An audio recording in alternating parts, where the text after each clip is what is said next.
এনিয়াৰত হৈ থকা হিতাধিকাৰীসকলৰ শীঘ্ৰে মোকলাই দিয়াৰ ব্যৱস্থা কৰক। 11 নম্বৰটো আছিলে ৰেচন কাৰ্ডত নতুন সদস্য অন্তৰ্ভুক্ত কৰক। 12 নম্বৰত আছিলে ৰাজ্যখনত বহু অনুজ্ঞাপত্ৰধাৰী সুলভ মূল্য দোকানীয়ে বছৰ বছৰ ধৰি নিজৰ নামত সুলভ মূল্য দোকান চলাই আছে যদিও তেনে বহুত দোকানীৰ নাম অনলাইনত সংশোধন হৈ থকা নাই। তেনে দোকানীৰ নাম শীঘ্ৰে অনলাইনত শুদ্ধ কৰাৰ ব্যৱস্থা কৰক। 13ত আছিলে বহু বয়োজ্যেষ্ঠ আৰু শ্ৰমিকৰ হিতাধিকাৰীৰ আঙুলিৰ ছাপ প্ৰমাণীকৰণ কৰিব নোৱাৰাৰ বাবে 100% চাউল বিতৰণ কৰিব পৰা নাই। সেয়েহে তেনে হিতাধিকাৰীৰ বাবে OTPৰ যোগেদি বিতৰণৰ ব্যৱস্থা কৰিবলৈ অনুমতি প্ৰদান কৰক। এই 13 দফা কাৰ্যসূচীক লৈ আমি আন্দোলনৰ কাৰ্যসূচী লৈছিলোঁ আৰু আন্দোলন কৰিছিলোঁ। আৰু আমি তাত সেই 17 তাৰিখতে চৰকাৰক এটা সময়সীমা বান্ধি দিছিলোঁ যে 25 তাৰিখৰ আগত আমাৰ সমস্যাখিনি সমাধানৰ যদি একো আমি সুফল নাপাওঁ তেতিয়াহ'লে অনাগত দিনত আমি কাৰ্যসূচী ল'বলৈ বাধ্য হ'ম।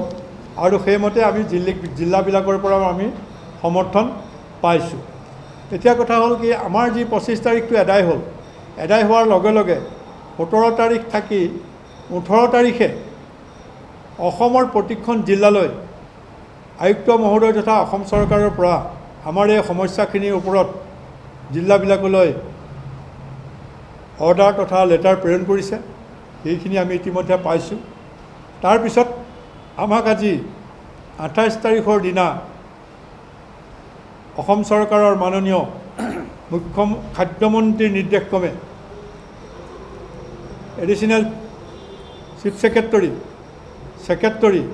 আৰু কমিশ্যনাৰৰ লগত আমাৰ বৈঠকৰ কাৰণে নিমন্ত্ৰণ কৰিলে। আমি আহি আজি সেই বৈঠকত 3 বজাৰ পৰা ঠিক 4:30 বজালৈকে আমি তাত আছিলোঁ। আমাৰ প্ৰতিটো বিষয়ৰ ওপৰত যি আমাৰ আলোচনা হৈছিলে আৰু সেই আলোচনাৰ আমাৰ সুন্দৰভাৱে হৈ গৈছে। আৰু এই মিটিঙত মন্ত্ৰী উপস্থিত থাকিব নোৱাৰিলে। তেখেতৰ দিল্লীৰ পৰা কোনোবা বিশেষ চৰকাৰৰ প্ৰতিনিধি অহাৰ কাৰণে তেখেতে আমাৰ লগত ভাৰ্চুৱেল মিটিং কৰিলে। আৰু ভাৰ্চুৱেল মিটিং কৰি আমাৰ তেখেতে ক'লে যে আপোনালোকৰ সকলোখিনি সমস্যা আপোনালোকে এডিশ্যনেল চিফ ছেক্ৰেটৰীৰ লগত আলোচনা কৰিব আৰু আমি সমস্যা সমাধান কৰাৰ ক্ষেত্ৰত আপোনালোকৰ লগত সহযোগিতা কৰিম। সেইমৰ্মে আমি প্ৰতিটো দফাৰ আলোচনাত এডিশ্যনেল চিফ ছেক্ৰেটৰী আৰু কমিশ্যনাৰৰ লগত হোৱা আলোচনাৰ আমি তেখেতসকলে আমাৰ ডিমাণ্ডসমূহ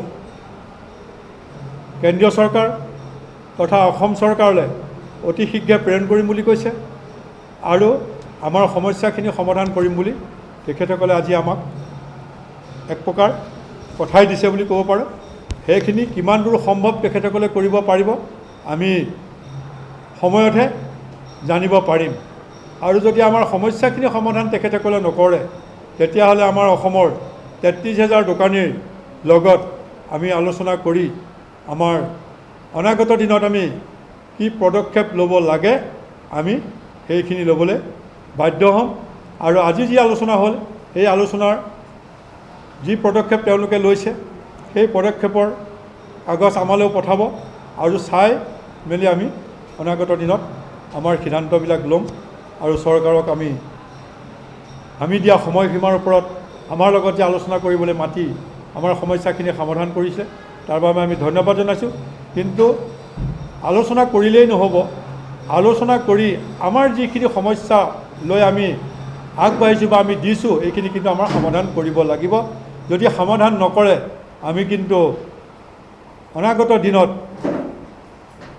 আৰু কাৰ্যসূচী ল'বলৈ বাধ্য হ'ম। যদি সমস্যাখিনি সমাধান কৰে আমি চৰকাৰৰ লগত সদায় সহযোগিতাত থাকিম বুলি আজি মই আপোনালোকক এই আপোনালোকৰ মঞ্চত তথা আপোনালোকৰ প্ৰেছ ক্লাবত কথা দিম।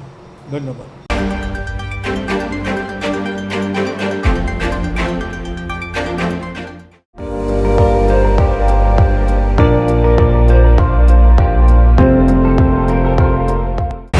আপুনি চাই আছে ND24 সৰ্বশ্ৰেষ্ঠ নহয় সৰ্বোত্তমৰ দৌৰত।